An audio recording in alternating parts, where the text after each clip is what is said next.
Ouais, ben, il reste pas grand temps en 2024. Ce serait peut-être le temps que je m'enligne pour terminer ma série des jeux de 2023.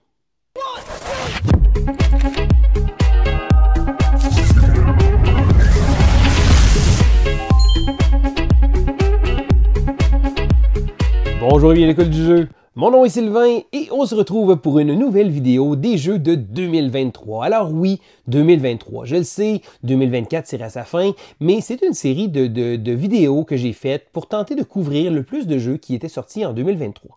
Et comme vous le savez, il sort une multitude de jeux et on n'a pas nécessairement l'occasion d'essayer tous ces jeux-là au courant de la même année. Donc c'est la raison pour laquelle j'ai décidé d'étirer quand même beaucoup la sauce avec mes jeux de 2023. C'est parce que j'ai eu l'occasion d'en jouer énormément. Mais là, on arrive avec des catégories qui sont très intéressantes. D'ailleurs, quand je parle de jeux qui sont... Il y a même un jeu qui s'est rajouté sur le fly, un jeu que j'ai découvert il n'y a pas si longtemps que ça et qui vient de faire cette liste-là. Donc, ça valait quand même la peine que j'attende.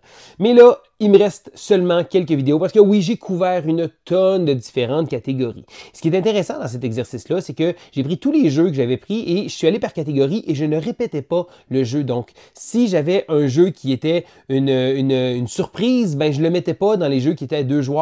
Si j'avais un jeu qui était solitaire, je ne le mettais pas ailleurs. Donc, je me suis organisé pour diviser les jeux de manière à vous parler du plus de jeux possible. Mais là, on est rendu avec 4 catégories qui me restent avant d'attaquer les jeux de l'année, de vraiment sortir les jeux toutes catégories confondues. Et la première catégorie que je veux vous parler, c'est les jeux grand public. Alors, par grand public, j'entends des jeux qui sont faciles d'accès, des jeux qu'on pourrait monter à pratiquement n'importe qui. Parce qu'on ne se le cachera pas, on prend souvent pour acquis qu'un jeu peut être facile, bon ok, c'est simple, mais c'est pas tout le monde qui a la même facilité avec les jeux de société. D'ailleurs, vous avez probablement un ami qui comprend pas trop votre engouement pour le jeu de société et qui vous regarde en voulant dire « Ok, ouais, un autre jeu compliqué, bizarre, avec plein de matériel. » Mais là, je me suis organisé, les jeux de cette liste-là, c'est pas des jeux qui ont énormément de matériel ou une grosse boîte, histoire d'intimider les gens, c'est des jeux qui sont très accessibles.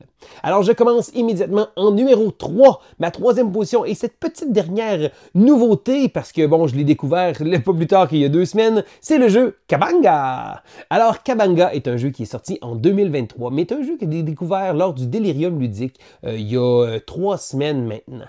Donc, c'est un jeu de 3 à 6 joueurs, c'est un jeu de cartes, et c'est l'élément intéressant, une petite boîte, des cartes, pas de matériel funky, pas de jetons, pas de signes bizarres, des cartes avec des couleurs. Donc, ça a un petit goût de revenez-y et un petit goût d'accessible pour monsieur et madame tout le monde. Donc, dans Kabanga, il va y avoir différentes couleurs et on va devoir tenter de jouer des cartes dans les différentes couleurs de manière à générer l'écart le plus petit. Parce qu'il y a une carte, en fait, il y a 2 cartes sur chacune des couleurs. Exemple, un 3 et un 11. Donc, lorsque je vais jouer une carte, admettons que je jouerais un 10, bon, je le mets par-dessus le 3 parce que c'est l'écart entre les 2 cartes qui compte. Donc, un écart entre 10 et 11, il n'y en a pas. Mais par contre, si jamais je crée un plus gros écart, les autres joueurs vont pouvoir jouer des cartes. Donc, par exemple, si j'ai placé une carte qui est un 5, et là, de l'autre côté, c'est un 11, tous les joueurs qui ont les cartes qui sont situées entre 5 et 11, donc 6, 7, 8, 9 et 10, vont pouvoir l'acheter et dire Kabanga, avec beaucoup de conviction, je dirais, ça fait partie du jeu, c'est très important.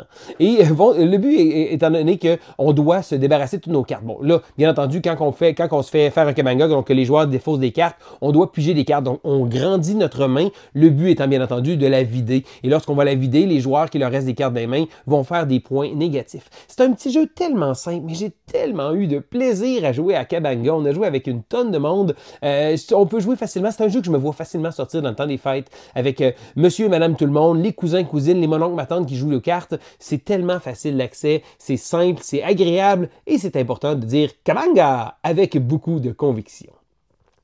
Ensuite de ça, je vais avec mon numéro 2, qui est une création québécoise qui s'appelle Romy Rami.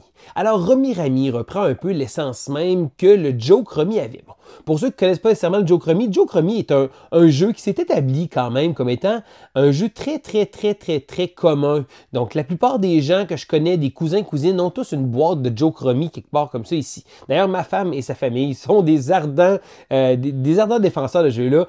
Bon, pour ma part, c'est peut-être pas un de mes jeux préférés parce que, bon, il y a beaucoup d'aléatoires dans ce qu'on va faire. On doit réussir à faire des séries de différents différents types de cartes, mais bon, que voulez-vous? J'ai quand même joué énormément, mais avec les jeux modernes, c'était pas nécessairement quelque chose qui était, si on veut, d'actualité. Donc, Romy Rami reprend l'essence de ça, mais rajoute un petit élément de draft très intéressant. Parce que oui, on va devoir faire des ensembles, donc de réussir à compléter des ensembles, mais lorsqu'on va les faire, on va pouvoir marquer des points selon les différentes couleurs qu'on va avoir eues. C'est un petit jeu très simple qui reprend le Joke Romy et qui le rend juste meilleur. Donc, c'est vraiment une toute petite boîte avec un jeu qui marche tellement bien. Le petit goût de revenez-y vient du fait que beaucoup de gens connaissent le Joke Romy, donc c'est pas quelque chose qui est très intimidant, c'est quelque chose qu'on prend en main assez rapidement, mais il est tellement meilleur que son prédécesseur. Bon, je dis prédécesseur, c'est pas une refonte non plus, mais c'est un petit jeu qui marche vraiment bien, une belle petite boîte, une belle création québécoise que j'apprécie beaucoup. C'est un petit jeu que je mets facilement dans mes bagages quand je vais voir des gens qui sont moins joueurs,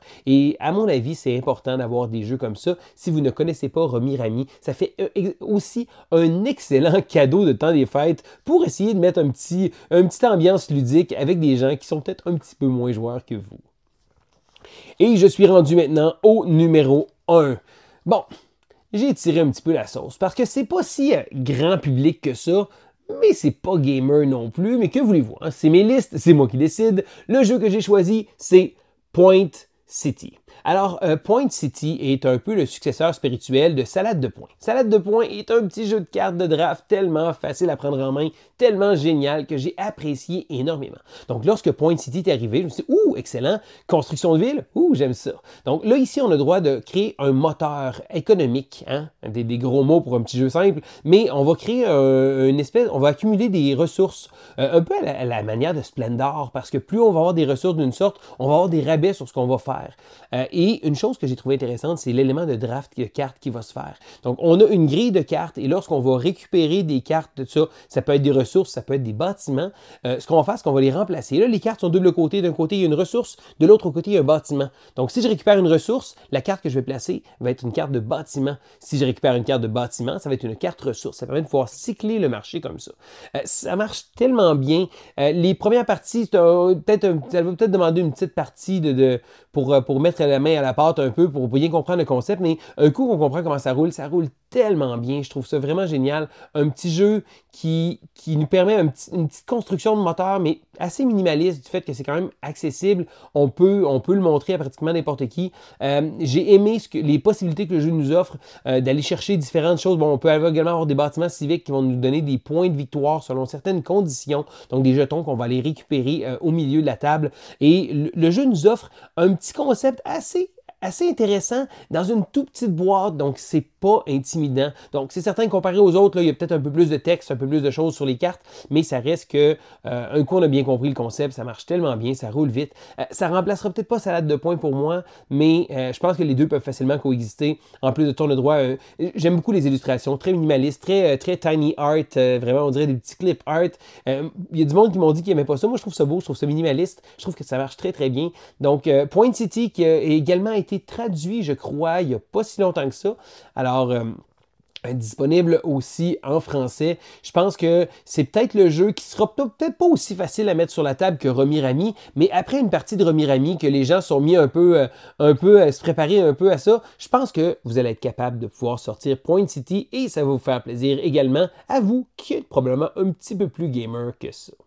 Donc, ça fait le tour de ma liste grand public. Maintenant, je veux savoir quels sont vos jeux grand public de 2023, ou ne serait-ce que vos expériences que vous avez eues récemment, des jeux qui marchent bien avec un grand éventail de joueurs, parce que c'est ça qui est beau dans notre hobby, on en a pour tous les goûts, et c'est important d'aller chercher les gens qui sont moins joueurs. C'est important de trouver des fois des jeux qui sont peut-être pas nécessairement hégémonie, ou encore des grosses affaires compliquées, des trucs qui vont les intimider. Non, c'est des jeux qui sont faciles à prendre en main et qui vont peut-être leur faire découvrir. Peut-être ça va être ça, la petite coche qui va leur dire « Hey, je suis peut-être prêt à la prochaine étape ».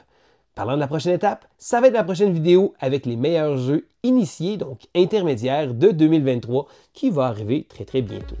Donc c'était Sylvain pour l'École du jeu et on se dit à la prochaine!